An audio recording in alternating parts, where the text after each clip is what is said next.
Barangay Hinebra Binadamos mga bro, trade na sa Rain or Shine at Justin Brownlee may good news sa Gilas. So malapit na nga ang laban ng ating national team na Gilas Pilipinas mga bro. Noong nakalipas na araw lang may lumabas ngang balita na nagkaroon ng pneumonia itong si Justin Brownlee.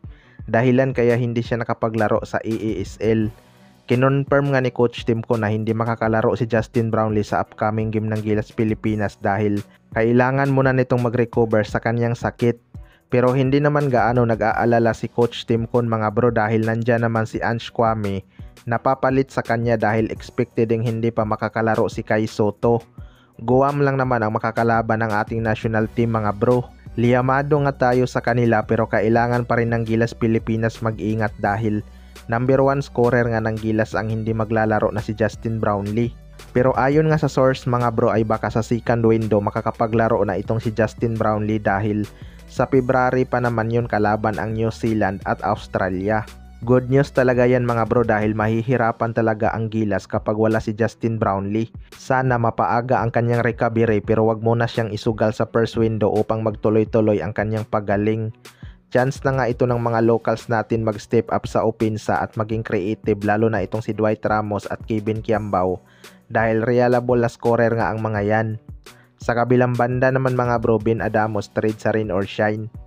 Ito ngang Rain or Shine ay nabawasan ng big man dahil na injured nga si Kit Dato mga bro at inaasahan na out na ngayong Philippine Cup. Hindi na rin kaya ni Bobilga maglaro ng matagal dahil minsan bigla yang nahihilo dahil sa vertigo. Ayon nga sa source ay naghahanap doon ng big man si Coach Yeng Yao na papalit kay Kit Dato. Kaya may mga rumors nga na i-trade ng Barangay Hinebra si Binadamos para kay Adrian Nocom. Well, para sa akin mga bro, magaling ang mag-develop ng player itong si Coach Yeng Yao. Wala namang mga star player ang kanyang team pero nakakasabay nga sila sa mga big boy ng ating liga. Hindi malabong kaya niyang i-develop itong si Binadamos mga bro.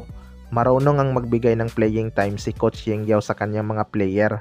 Pero kung si Adrian Nocom ang magiging kapalit, mukhang malabo pa sa sabaw ng pusit na papayag si Coach Yeng Yao.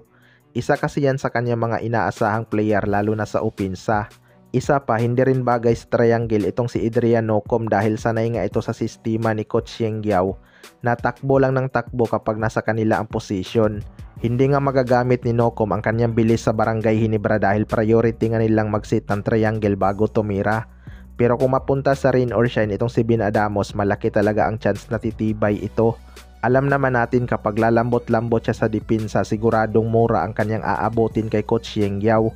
Kayo mga bro, ano masasabi nyo tungkol dito?